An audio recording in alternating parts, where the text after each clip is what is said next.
More than I need, what you want, girl, it's yours. Give me your feelings, I just can't ignore. 'Cause all I want is you, baby. Give me your time, all your love, I've been paid. What's going on, y'all? It's your boy Russell the Fourth. Hey everybody, it is me, Brandi. And welcome to another episode of the What They Never Told Us podcast. What's going on? We back. Like we never left. And this one's special. It's special. This is when you receive it. Yeah. As you're listening right now on this day, if you're listening on the day that we posted, it is officially our anniversary. That's right. April 2nd.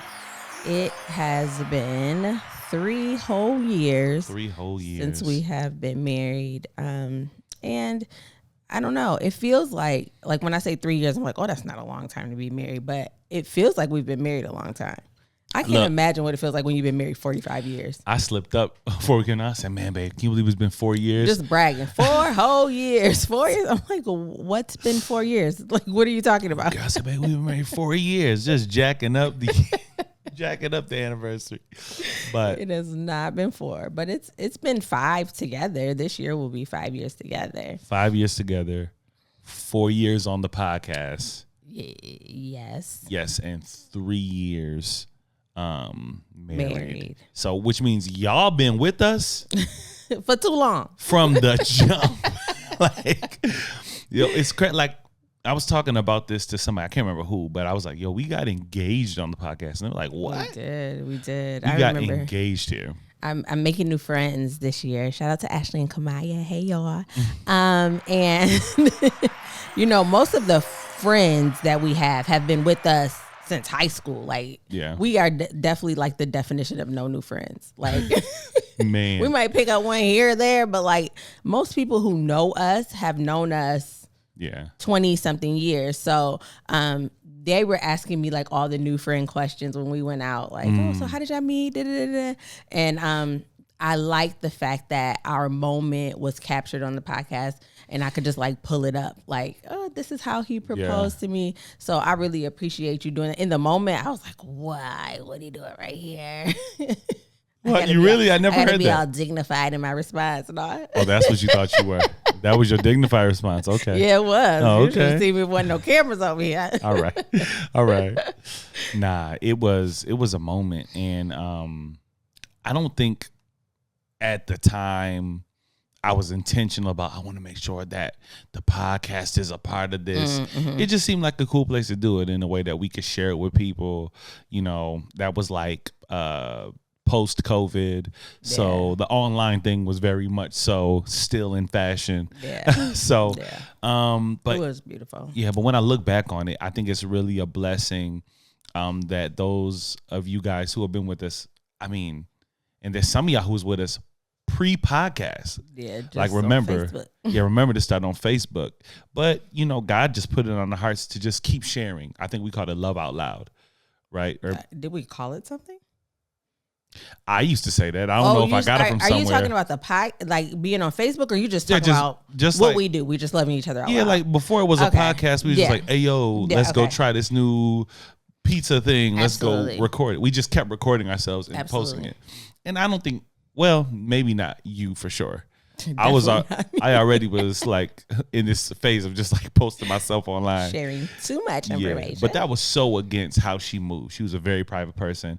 Didn't even really engage in social media until we got together. Yeah. Well, I had started a business, and so like part of this business was advertising and sharing what I was doing.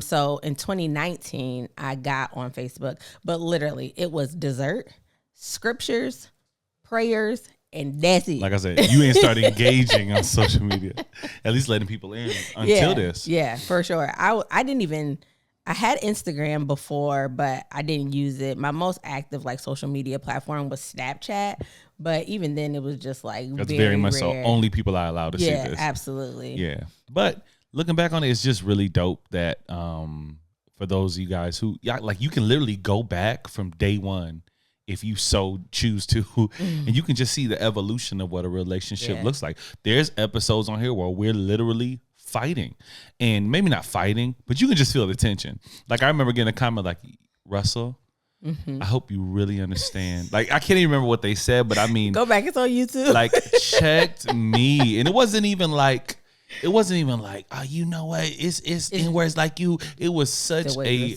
nice read. Russell, I want you to really reflect on your behavior as this episode, and I was like, and at the time I was like, but I reflected on it, you know what I mean? And you considered your ways. I considered my ways, and there was some pre-stuff that happened before the podcast that I already had an attitude with. So I don't even know what we was talking about, but I just had an attitude the whole time. Everything she said, I responded with some sort of attitude. It's been several episodes like that, but I think that's true to a relationship. Like, every day is not roses and sunshine, and we don't come on here like, oh, we're only going to show the best of who we are. Like, nah, y'all get real raw rap. Like, when it's tension in our relationship, when we come to this podcast, you will see the tension. But I hope what you also see is like, we're actively trying to work through it. Like, we're never, at least I don't feel like any of our arguments or disagreements are just like, I'm mad at you and I choose to be mad at you. Like, it's usually something that we need to address. We've probably not been addressing it for a while. And like, now it's bubbling to the surface and we gonna talk it out. Yeah. Ebbs and flows, peaks and valleys. But underneath all that is just like a resolute, like, okay, we not going nowhere. Let's work through it.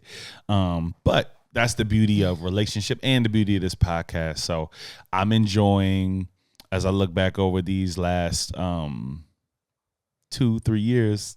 Only the 2-3 years. As I like kind of look back over it, I'm enjoying relearning each season and how to function in that season based on where we're at. You know what I mean? Yeah. And that's a constant relearning. A constant, like, it is I feel like the Bible study that we taught last night is like seriously coming right back up, but it is like considering your ways every single day. Does this serve my relationship? Does it serve me? Does it serve our marriage? Does it serve our family? We have to do that. And I don't think it's always easy. And sometimes when we get here on the podcast and we're talking about stuff, like, I am not happy that you brought it up here, or you're probably not happy that I said it here.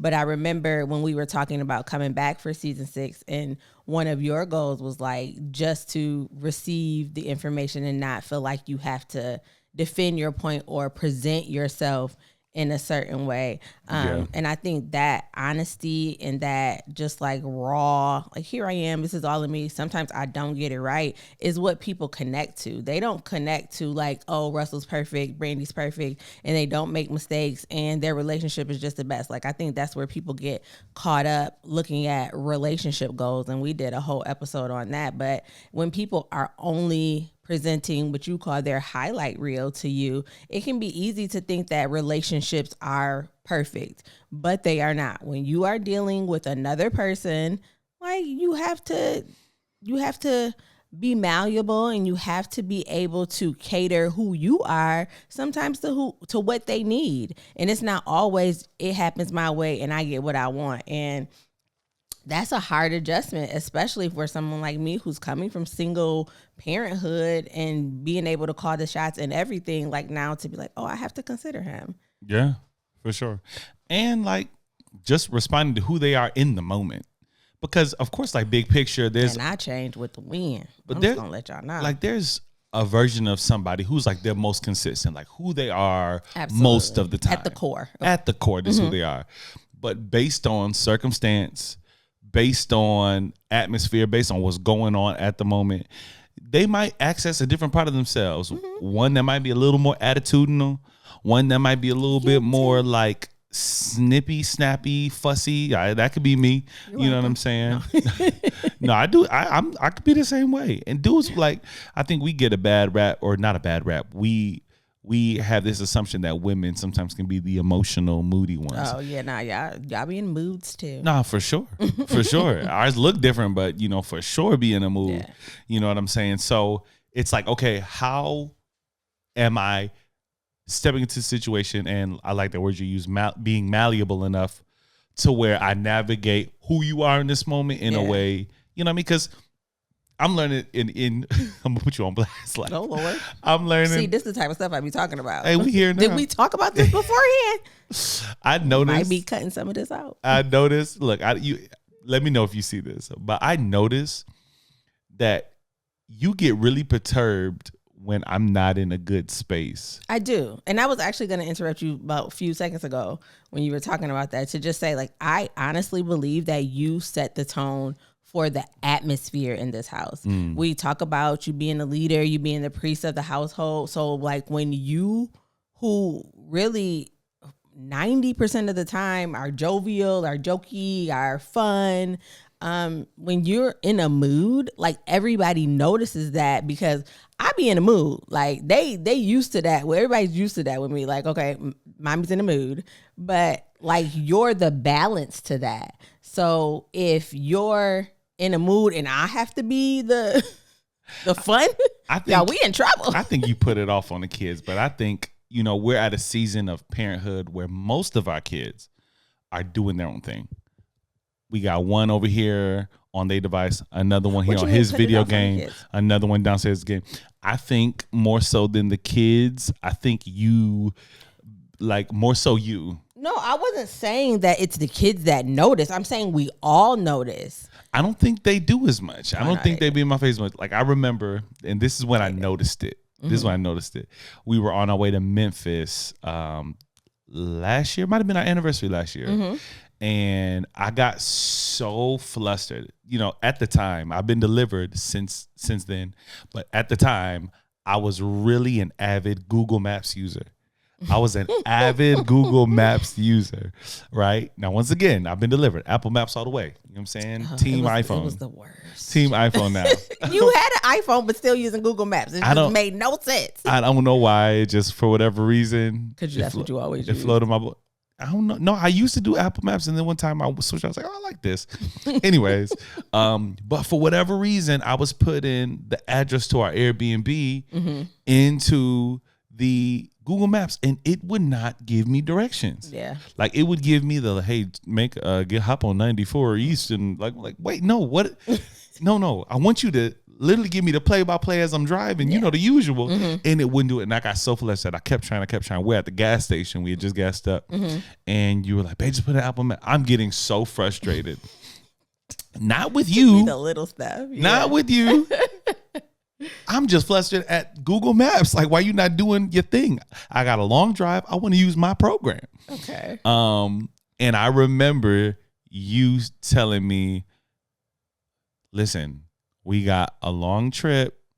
This is our anniversary. So you need to like shake it off so you don't ruin our time. And I'm like, yo, you know, I don't be mad for long periods of time. It's not gonna last long, but I just want a little space to feel what I'm feeling. I'm frustrated. Can I be frustrated? You were like, yeah, you can be frustrated, but I'm saying, you know, and we've had a couple situations on a similar, you know, space. So I definitely feel it. Like relationships don't do well when two people have attitudes.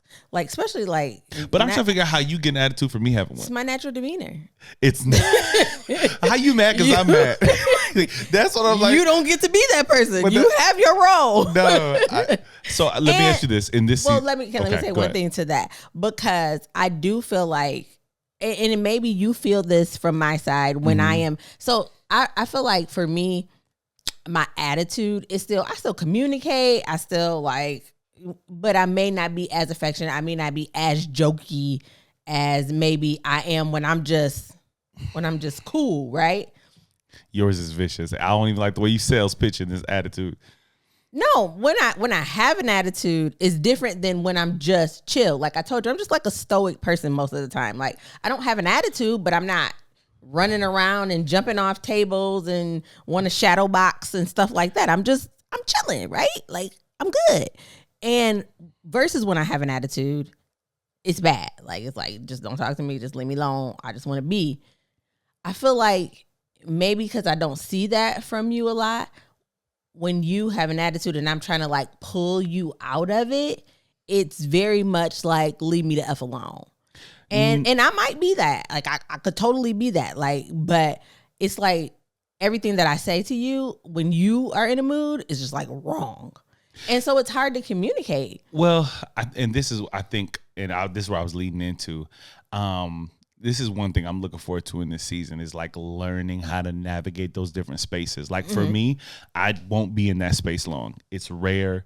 And I just need space to feel what I'm feeling. For sure. And if I'm sitting in it for 10 minutes, like you, and we've talked about this on the podcast before, you're a doer. You're a fixer. It is your profession. It is your gift. Absolutely. When something's wrong, you're pulled to fix it. But there are some things that you can't fix. No, I don't. Right? One of those being my emotional disposition. Like if I'm feeling something, it's not always for you to fix. You didn't have the answer for Google Maps. Yes. You should have just used Apple Maps. Which I did. Did I use Apple Maps? Yes. Yeah, but I had attitude that I get to use my thing. I didn't get I had attitude I didn't get to use my program. But what I'm saying is that I need space to feel what I'm feeling. Absolutely. You know what I'm saying? And you have to be okay with me not being okay sometimes. I for sure am. I can remember. No, you're not. No, yes. I remember a specific time where I was trying to communicate that to you. Now, maybe I chose my words a little wrong, but I was trying to communicate that to you. Like, go take a drive, take your space. Because like when you come back, we need you to be you. And I was wrong for that. Terrible. So yeah, like, it was awful. So like I can't win for losing, but I do understand that like everybody is not always going to be the best version of themselves, and sometimes like I just need to let it be. But in that situation, I could have helped. Like which the map situation? Yeah, we just switched to Apple Maps and we just move on. We did. It wasn't even that long of a situation. Like we're talking about the span of 5 minutes that this took. We were not sitting there for no 15 minutes. We weren't. But I feel like your attitude lasted a little bit longer than that. Well, now the attitude shifted because instead of it being just me mad about the maps, and I was mad because how you mad because I'm mad? Why you got an attitude? Nothing even happened to you. This is like we're in a joyous occasion here. We don't have to. We don't have to let this ruin our day. We have a 12-hour drive.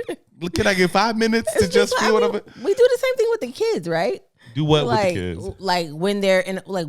Hey, especially Nia, like when she gets upset about something, like this doesn't have to be a thing. Like we're gonna let's just move on. Well, what we trained against is letting your attitude cause you to be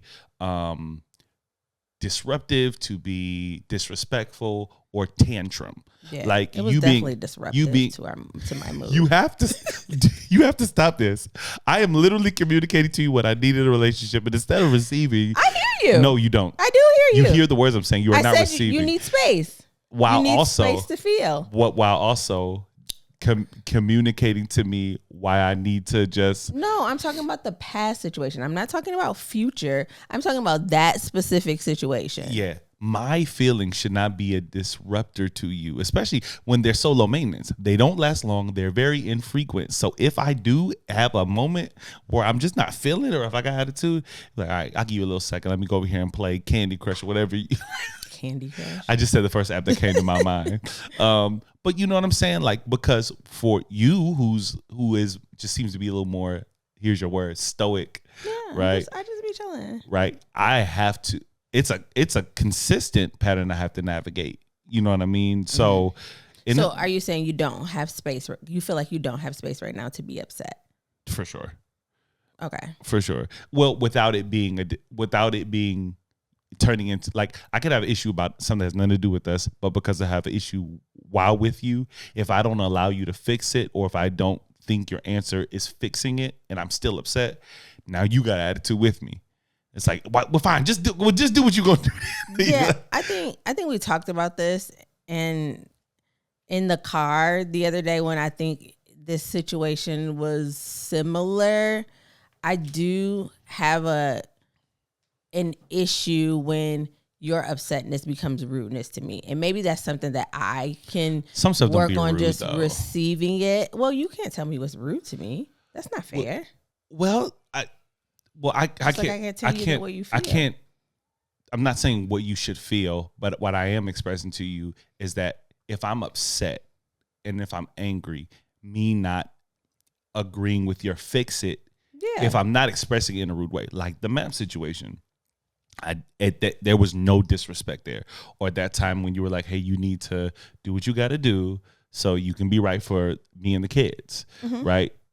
I wasn't rude to you. I got an attitude about something that has nothing to do with you. So I'm just not responding to you in the way I normally do. But I'm not like, hey, yo, just stop talking to me. Like, that's rude. Or like, you know what? Like, can you just leave me alone? I need space from you. I'm not snapping. I'm just like, I'm just not my normal self, right? And aside from those situations, me not being okay should not cause you to not be okay. Heard. What happened? What we turned the corner? No, we didn't turn the corner at all. I felt it. I feel like I felt that. I feel like our viewpoints on the situation are just a little different, and I hear you. Like if you are upset and you don't want me to offer solutions, that's not it either. Okay, you want me to allow you to have space to just feel what you feel, and not come in trying to fix it. I hear you. For sure. Can I add one more? Okay. Even like your solutions are amazing. It's what you do. Of course. I don't need you to get mad at me because I'm mad at something. That's the thing. That's the main thing for sure.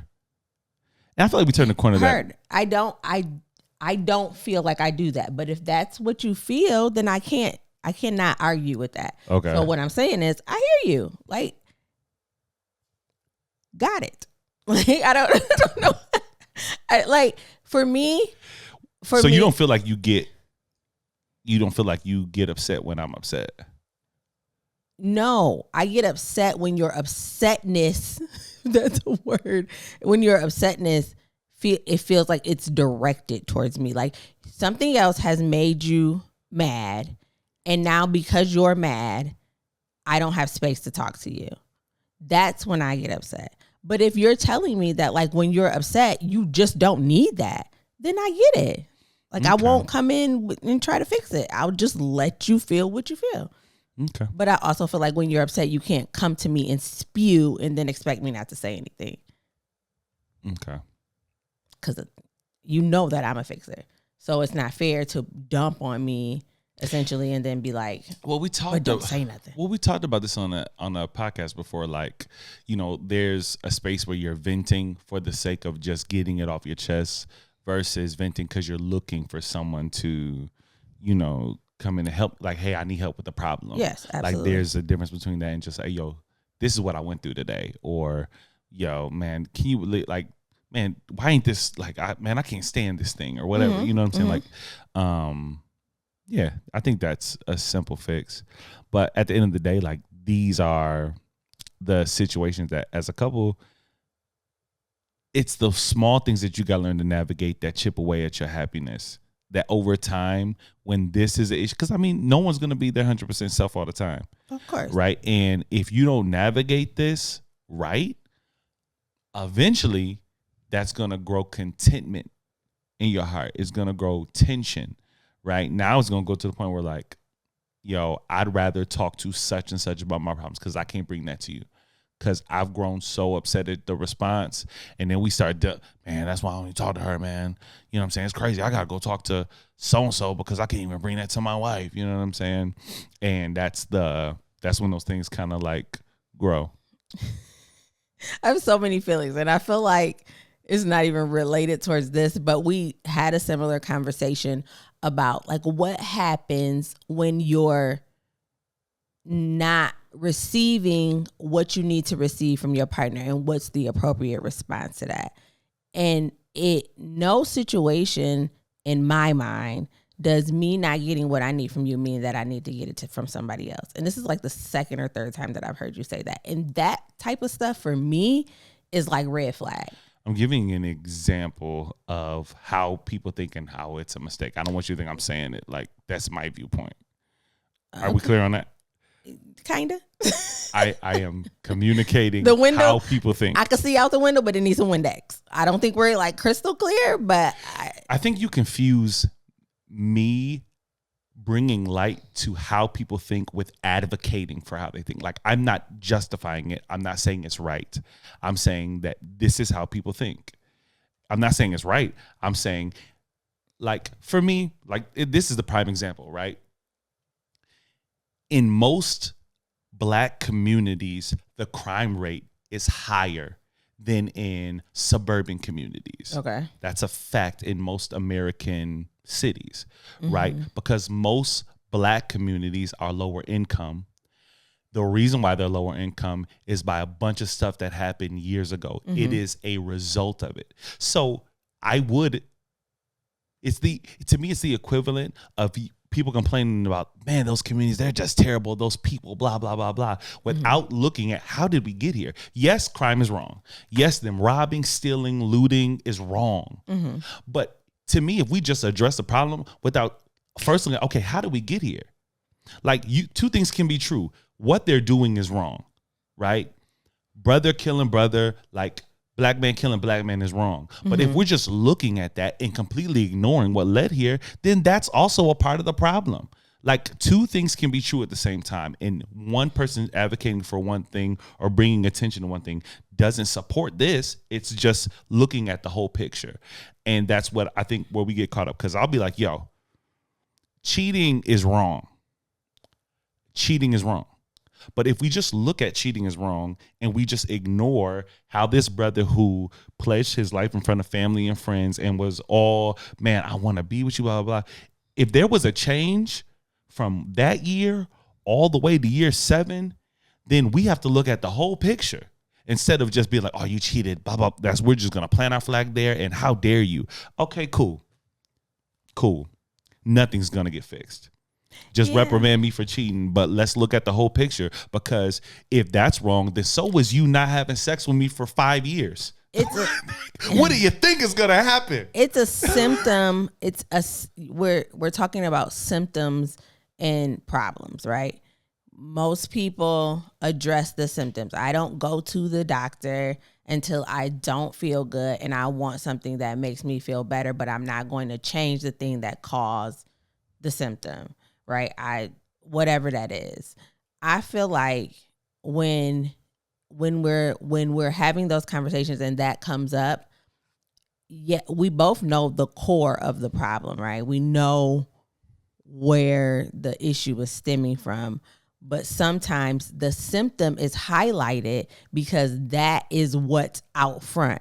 The problem happened 2 years ago, 3 years ago, right? And instead of addressing the problem when the problem happened, we waited for it to get bad enough to now we're acting out and we're doing things. And now it takes the attention off of what the problem is because you didn't address the problem. You went somewhere else to fix the symptom. Well, and what about when you're addressing the problem? See, to me, if we are actively addressing a problem, we're going to stay in that space until the problem is fixed, and that problem can be fixed by, this is just an example, we work it out and we make it past whatever we're facing, or we decide to not be in a relationship, not me and you, but just the people who are for sure who are experiencing, or we decide to not be in a relationship. But the problem is, it's very hard for us as people to sit and stay and just face a problem. And then it gets extra hard to just make a decision. We have a hard time just making a decision. For sure. We will sit in something until we can't take it anymore. And then it's like, oh, I had to cheat. I had to steal. I had to rob because I had no other solution. But it's like, no, like if we were addressing the problem where the problem is and not ignoring it, or not just being frustrated, and not just writing it off like, oh, it might get better. No, we're going to stay here in this space as bad as it feels until we fix the problem. Because then when we just start addressing the symptoms and you act out, like it takes the attention off of what the problem is. And now I can only see what you did as a result of a problem that we had. 100%. I agree. I do not at any point support the reaction. I think I'm just a little bit different. I go harder on the cause. That's where I plant my flag at. Like, let's fix the thing. Like, okay, you're sick, wrong. You're sneezing, you're coughing. All right, instead of us just focusing on what can we do to get you from stop sneezing, coughing, and your nose running, put a coat on. Bundle up. You know it's cold outside. Why are you going outside without a coat on every day? You're like, that's where my head goes to, right? And that's not to be insensitive about the fact that you're sick, but it's like, you know what I mean? So that's why I think we get jammed there because I'm just like, nah, I don't care nothing about that. You shouldn't. But to me, it's like, what do we think is going to happen? Like, I know in a perfect world,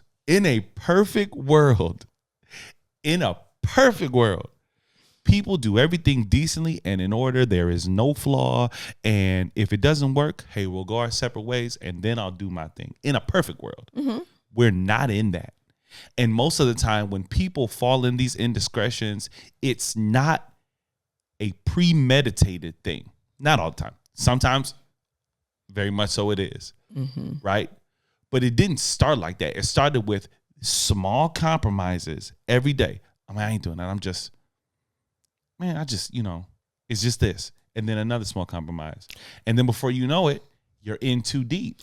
I think we're both saying the same thing. Yeah. I just think that the compassion for people who choose an alternative route to solve a problem, or it doesn't even solve a problem, it just creates more problems, honestly, but to make themselves feel better in an area where you're experiencing relational issues.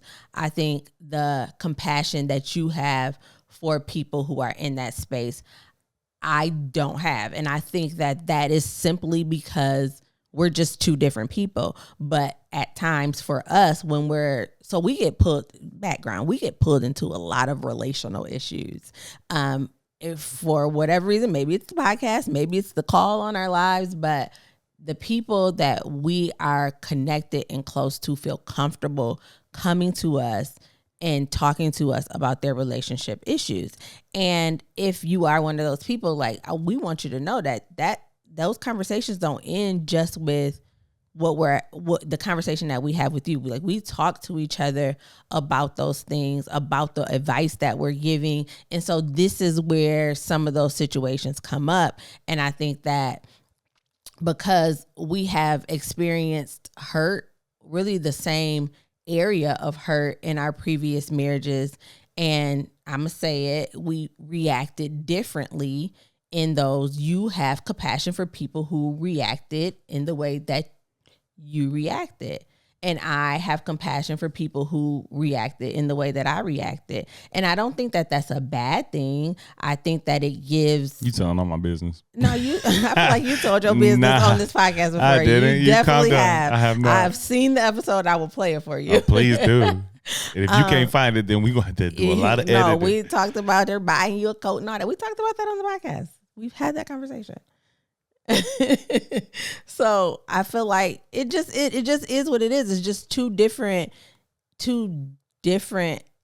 perspectives, but we agree that if we address the problem, we don't even have to worry about the things that happen after that, because they won't happen. But as people, as I said, I just think that we're uncomfortable sitting in a bad situation. Like, we feel like it's been too long. Who are you to decide that? We feel like it feels too bad and I can't do it anymore. And then just instead of cutting it off, we do things that may temporarily make us feel better, but in the long term are not good for us or for our relationship. And I think that that's where I sometimes be like, hey, yo, what are you saying? Like, are you saying that you are okay with people doing things outside of their relationship or making bad decisions because they're hurt?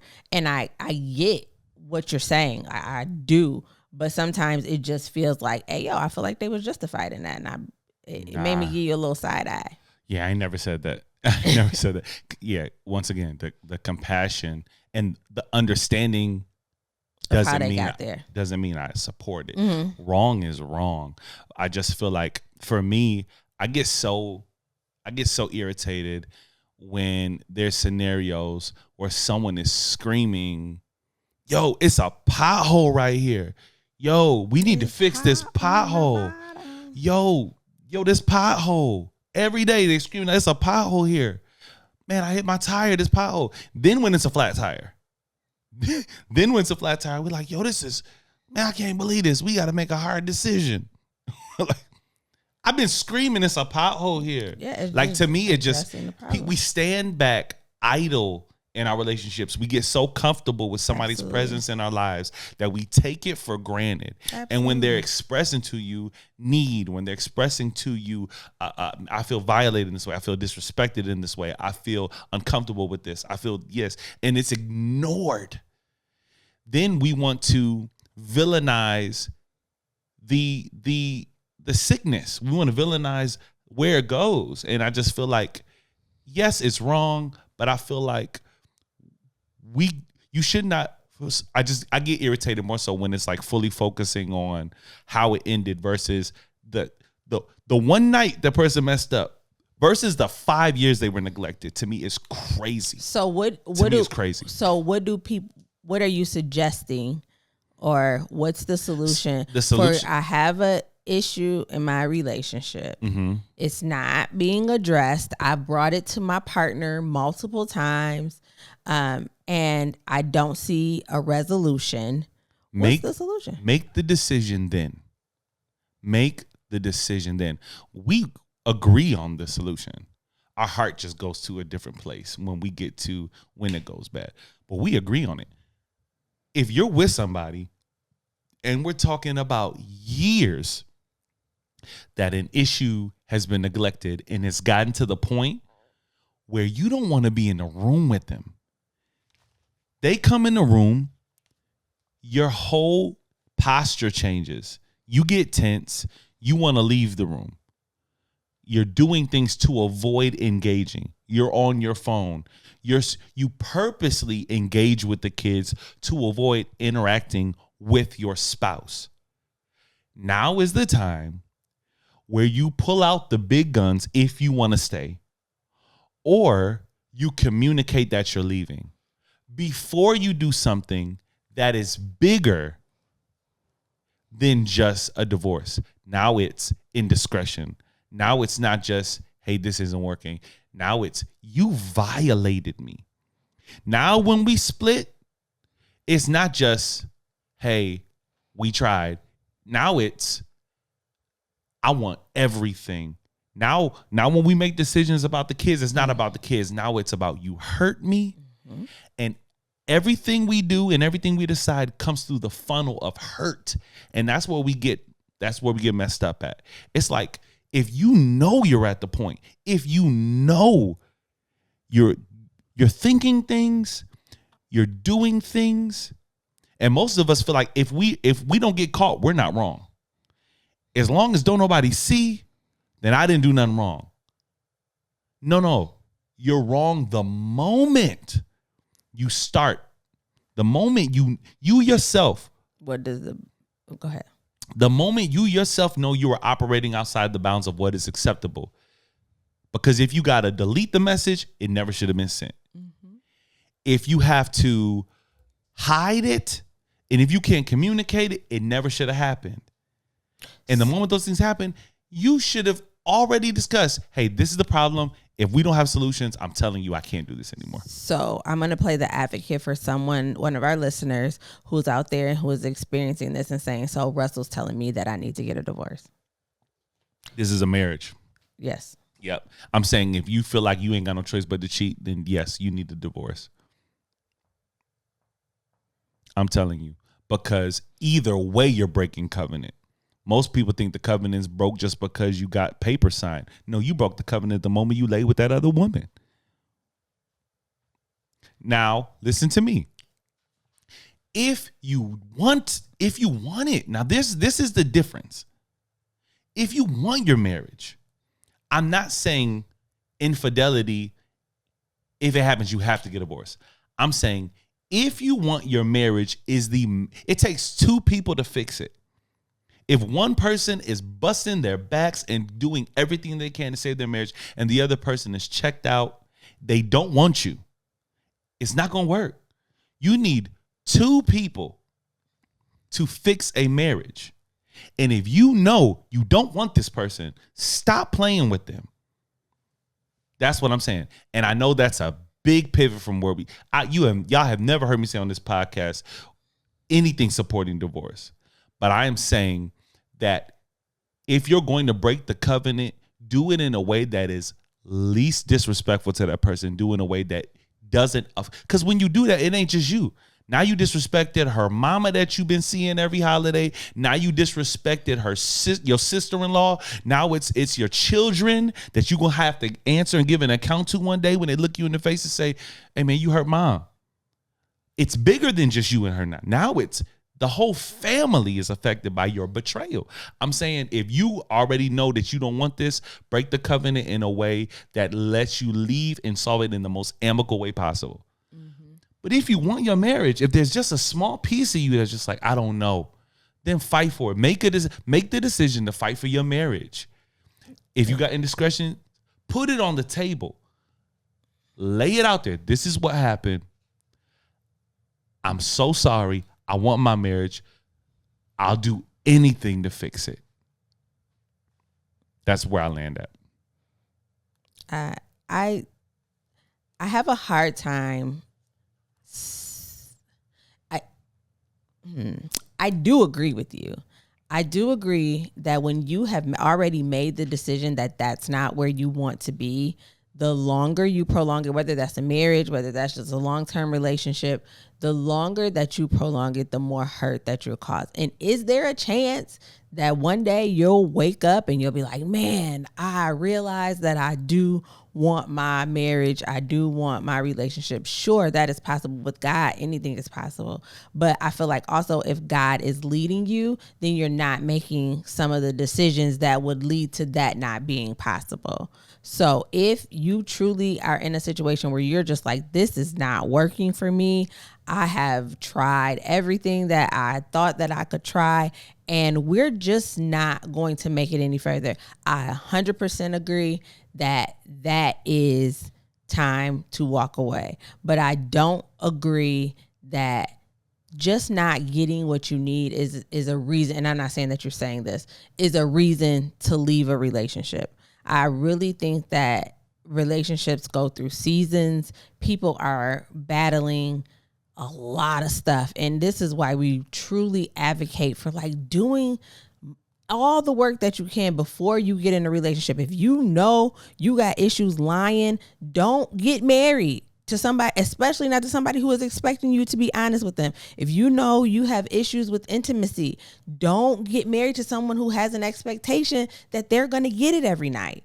And if we're not revealing those things, if we're not dealing with those things, they will eventually come out in your situation. And then you find situations where you're like, I just can't deal with this. But like, you should have known what you were getting into. And people do change. I'm not saying that's not possible, that you married the perfect person and then somewhere along, but there's always a cause.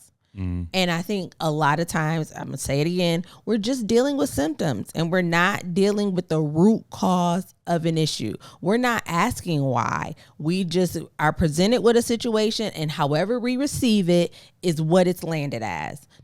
I don't feel like it's easy to talk to you. Why? Nobody's asking why anymore. Everybody's just landing on this is what it is. I made up in my mind that you're difficult to talk to. You're emotionally unavailable for me, but nobody's asking why. Like, why are we having this issue? Why do you feel that way? What about me is putting off that I am emotionally available to you? No one cares about that anymore. We just care about how we make each other feel. And if you're in a marriage and it's just about how you make each other feel, it's doomed to fail anyways, because we don't always make each other feel good. It's just the reality. You sat here and you saw us walk through a real life situation where something that I am doing intentionally to try to help him in a situation, from my perspective, just doesn't feel good to him. I have to stop doing it. That's why I was just like, done. Like, I hear you. It's not even nothing to discuss, because if you're saying it doesn't make you feel good, I'm not going to sit here and try to fix every situation for you now. If you want my help, cool, I got you. But if you just want a safe space to land and listen, I can do that too. It's in me to fix things, But if you don't need me to fix what you're going through, then I won't fix it. I won't try to fix it. Like, I don't have to be so married to a version of who I am that it's detrimental to our relationship. And for me, I feel like if we're just trying to get to why do you feel that way? And we receive why our partner is feeling neglected, is feeling overlooked, is feeling left out, is feeling like I'm emotionally unavailable. If we can get to the why of that, then we can start to fix it. But what we do is we stop at how it made me feel. And that's where, when we react and make decisions off of how we feel, that's when we get in messed up situations. I almost dropped the F-bomb, y'all. That's when we get in messed up situations. It's seriously how passionate I am about it. Because I don't feel like just because you're unsatisfied in a situation, it gives you license to act a certain way. If you're unsatisfied, let's get to the why. And if we can't get to the why, let's leave each other alone. Yeah. We're saying the same thing. 100%. I agree. So now what?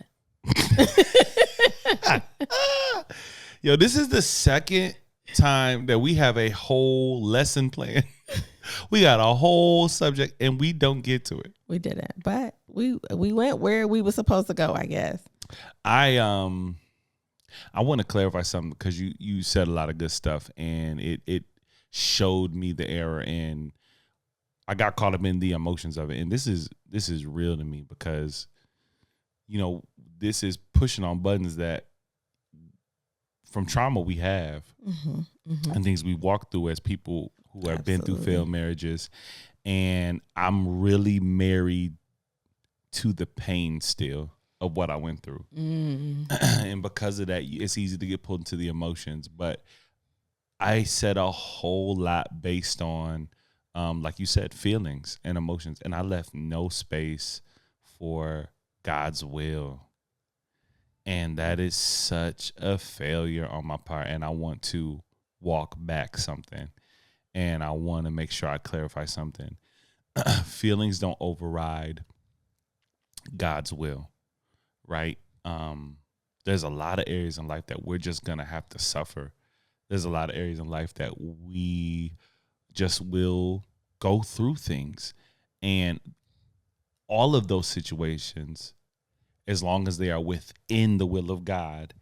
And when we start talking about marriages and covenant, I ain't talking about you just boyfriend and your baby daddy. That's a different thing, right? I'm not disrespecting that. I'm just saying marriage is a different thing. And when we talk about marriage, that is part of God's will for us. Not everybody. I'm not saying everybody has to get married. I'm just saying that there's some of us who God has strategically called us to the covenant of marriage. With a specific person too. Like with a specific person. And what I'm saying is that when we're operating within the will, you cannot move in that space opposite of his intervention. So by all things, prayer. By all things, prayer and supplication. Make your request known, right? So I said a whole lot about situations, and if you get to a point where this, then you just need to, and I said nothing about praying. And that was just a huge miss. It showed, you think you heal from a thing, and when you start pushing that button or you start pushing on that scar, you'll be like, oh no, it's still some tenderness in there. And this situation is just close to my heart. So I wanted to clarify that this is a podcast. Yes, this is something we chose to do, but in our hearts, it has always been ministry. It was something we noticed something God called us to do.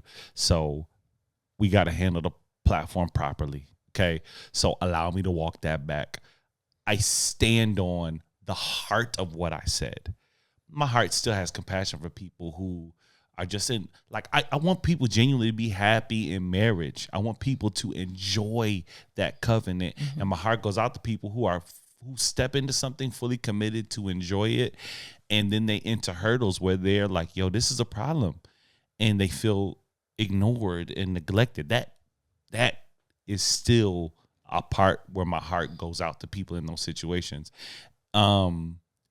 But we make no decisions outside of God's say so, right? And if you praying about something and you haven't got an answer, then you should be still. Absolutely. You should be still.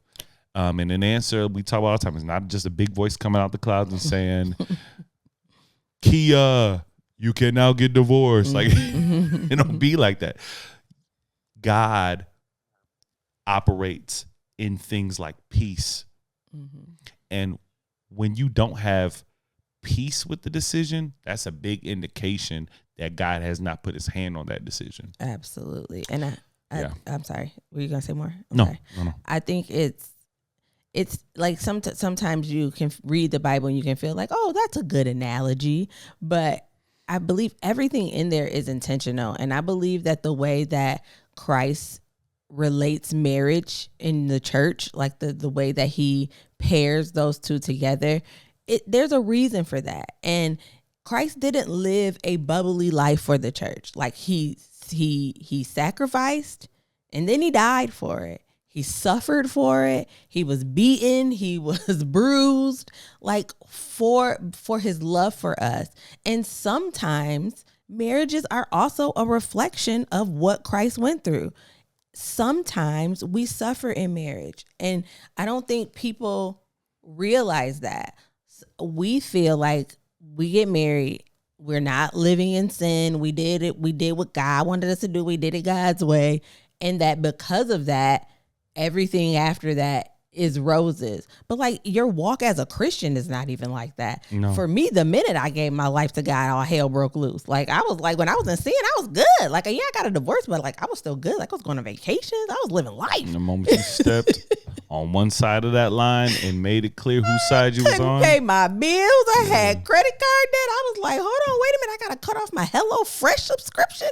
Like I don't know why we get this picture, that when we are doing something that honors God, that it's always great. Like I think about Paul and how on his mission to establish the church, he was stoned, he was shipwrecked, he went through all this stuff just for the love of Christ and to spread the gospel and do what he was supposed to do. But yet he still suffered with an affliction that he wasn't even able to get rid of. Mm-hmm. I'm not saying that marriage is meant to torture you, but if you're in a season where it's bad, God can still get the glory out of that. And let's clarify that. Like we talked about all the stuff God did for the church, suffered for the church, died for the church.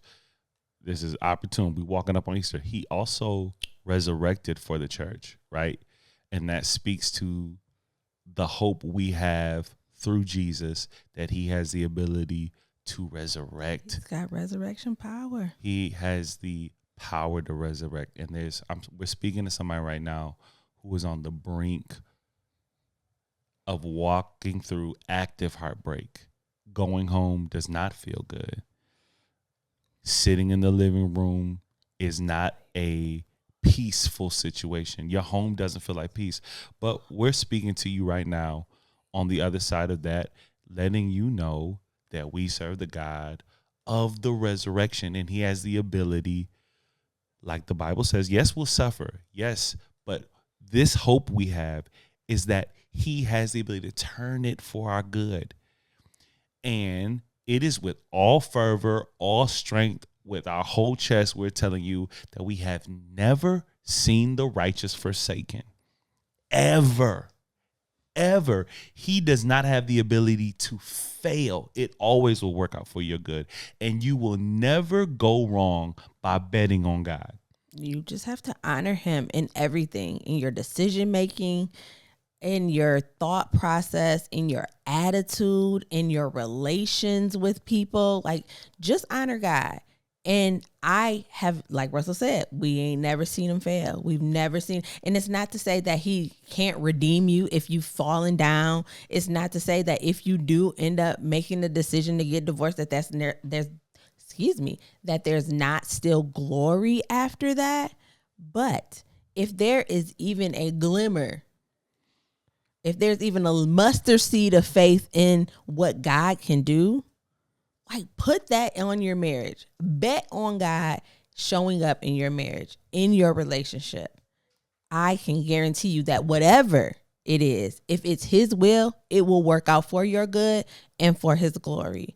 And when Russell was talking, I know we focus a lot on relationships here, but like, if you're just in a season of your life where things aren't good, barring your relationship, maybe you're single and you're like, man, life sucks right now. I don't know if it's going to get better. I don't know how it's going to turn around. Maybe you're not a Christian. Maybe you're somebody who's listening to this podcast like just because you think we're dope and you think we have cool points. Love you. Thank you for being here. But I can tell you, as someone who has lived most of their life outside of a relationship with God, that even when I gave my life to him, things started to go wrong. Every day in him is better than a day without him. And everything that I struggled with when I was in the world, when I was struggling with insecurity, when I was struggling with rejection, when I was struggling with abandonment issues, although my situation, my finances and things like that started to go crazy, God still healed my heart in the midst of that. I know what he can do. I don't sit in this chair and take any words that I say lightly. I would never tell you anything that I have not experienced myself, and I've experienced his glory in my life. I've experienced what he can do with just a heart that's willing to submit to him. That's it. Listen, praying that this episode blessed you. As always, we will be live on Thursday. Golly, we took too long off. We'll be live Thursday, 8:30 p.m. ish. I cannot emphasize this enough. If you enjoyed the pre-recorded podcast, God bless you. But I am telling you, you are cheating yourself on the What They Never Told Us experience if you have not come to a live at least once. We go live on two places. That's YouTube and Facebook. YouTube is lit. Facebook is where it's at, though. Heavy emphasis on Facebook. If you want to engage, if you want to kick it, if you want to see the comments, come join us on Facebook. Go to your search bar, type in What They Never Told Us podcast, and you'll find us there, okay? So can't wait to kick it with you guys. Year 3 for us. Come on now. Year 3. There's so much happening. There's so much happening. It deserves all of it. I wish I had more buttons. I need gunshots. Gunshots? Fireworks. You do have gunshots, but you don't need that to celebrate our relationship. A bomb? Nothing? You're not. Who was that? DJ Clue Funk Flex? I need the DJ Clue drop a bomb on it. You know what I'm saying? Anyways, we pray that something said in this episode helped you. And even if not, just seeing us walk through an active issue that I didn't even know was an issue. It's really like, I get an attitude like twice a year. So this ain't even that big of a thing. That's what? No. Yeah. We all pray on Brandi's ability to just receive stuff. It's like, Lord. I receive it. I promise you I do. I want y'all to play by that episode. She said, done. Got it. Okay. Conversation over with, I guess. All right. It wasn't a conversation done, but to me it was like, I got you. Like, it is nothing. I promise you there was no attitude behind it. I didn't feel like there was attitude. It just felt like, I don't see it the way you see it, and I feel like we've gone as far as we can. So done. Yes and no. Like, it's true that I don't see my help. I don't see how my help is not. Ooh, I don't want to turn right down the street. No, it's not supportive, but I don't have to. It's the problem I really is don't not. Have to. Yeah, I just feel like you not understand what I'm saying. Okay, well, we'll talk about it after. The problem is not the help. The problem is me catching the attitude when you don't want the help. You're making it about the help. You're not helping me just because you like the help. You're helping me because you don't leave space for me. You depend on me to be in a certain mood because you said I set an atmosphere, right? So you depend on me to set the atmosphere, which doesn't leave me space to just have my moods. So it's not about the help. It's about like, okay, just let me be okay with me not being okay for a second without you being personally affected by it. But that's cool. But yeah. I do that by trying to insert help. Like, I show you that you don't have space, by trying to insert help and find solutions so that you can come out of that space. So simply put, I just won't do that. And then you have space to feel as long as you need to, whether it's 5 or 10 or 2 days. Like, I want you to know that you have the space for that. So when I said done, it's just like, I don't have any more. I just don't want you to stop helping me. Like, we had this I wish I know we had a conversation on the podcast. This episode was supposed to be over. I wish you know we had a conversation on the podcast, and in the conversation, I casted some disparities on her making my plate. And when I tell you that she has not made my plate since, like, this is how far she gonna take it. So look, all I'm trying to say, all the cameras. Look at me.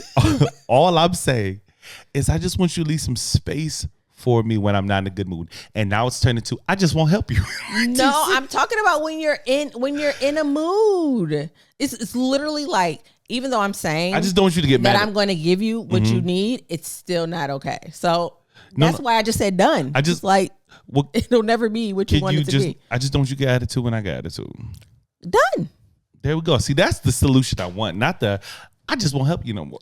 I didn't say I wouldn't help you. I said in those times, I won't offer solutions. I won't do that. I'll just let you get space. And then when you're ready for me to tell you how it should be fixed, I'll tell you. I got you.